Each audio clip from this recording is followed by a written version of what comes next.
Hello guys, welcome back to my channel. So, ayan, nandito na naman po tayo para mag-share ng kaunting kalaman para sa mga newbie at sa mga mahilig sa DIY.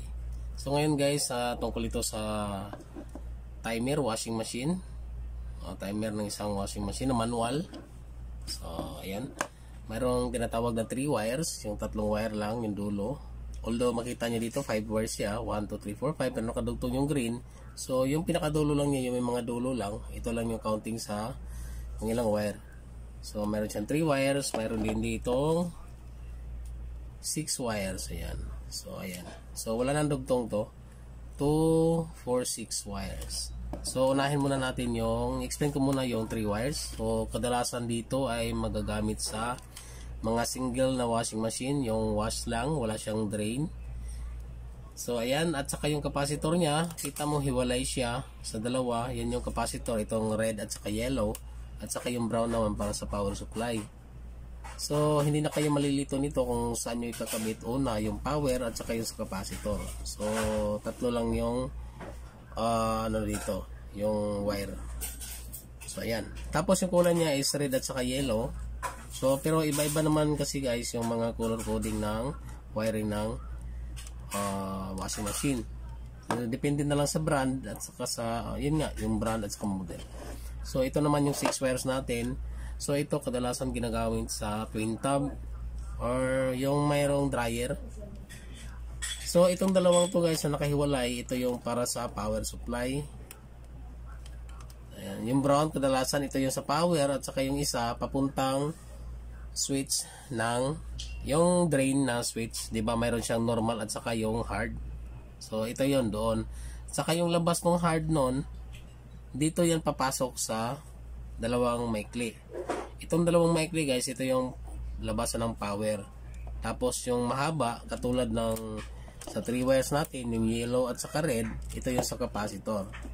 So kung first time niyo pang nakahawak ng ganito, so baka medyo alanganin kayo magkabit, baka mali yung pag-tapping nyo sa mga wiring. So dito pareho sila ng color coding, pero kung makabili kayo ng ibang klase ng timer, so malamang iba din yung kulay. Pero dito malalaman natin dito na yung mahaba ay para sa capacitor. Ayan yung mahaba. Sa dalawa galing dito sa switch na galing sa may hard at saka normal. So kung gawin yung 3 wires to guys, i-convert nyo to, isa lang yung gagamitin nyo nito. Pwede nyo either itong dalawa,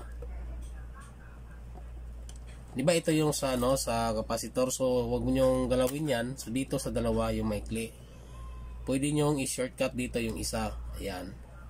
Tapos to hindi nyo na gamitin kung hard ang gusto nyo or saka slow or or tawag doon yung medyo slow at saka yung medyo mabilis. Ayan. Ito lang, either pili lang kayo basta galing sa power supply. Tapos dito, connect nyo dito siya.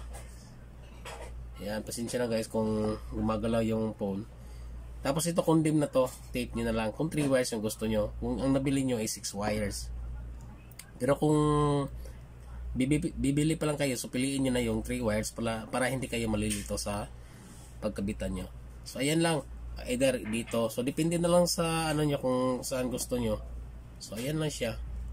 So ngayon kung sakaling walang marking or walang, kung nalilito ka kung iba yung kulay, so ang lang dito guys, para mahanap mo yung capacitor, mag-tester ka lang dito sa apat, kung saan doon sa apat ang walang continuity, so yun yung sa capacitor.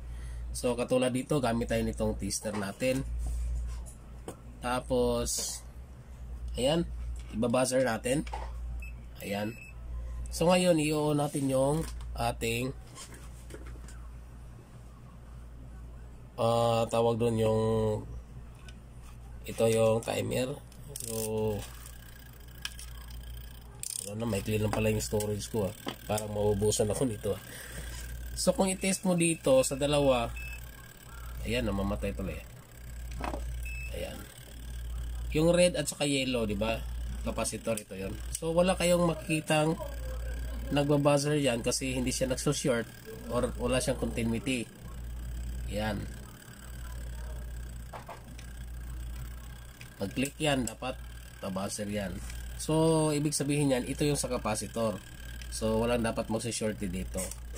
Itong dalawang ito, yung maikli. Ayan, kita yung maikli. Yung katabi ng 4. Yan. Kung i-check natin yan, iti-test natin yan. Ayan, nagbabuzzer yan. Kahit mag-click yan, may buzzer yan. Kada click yan, magbabuzzer. Ayan. So, ibig sabihin, hindi sila. At kung ipares naman natin dito sa kabila, dito sa mahaba, maikli at saka yung sa mahaba, ipares naman natin yan, mayroong time na magbabuzzer yan. Ayan. Tapos dito sa yellow din. Oh. Ayan. Oh, ayan. Diba? Nagbabuzzer siya. Ayan. Kung sa pula naman, ganun din. May time din na magbabuzzer siya.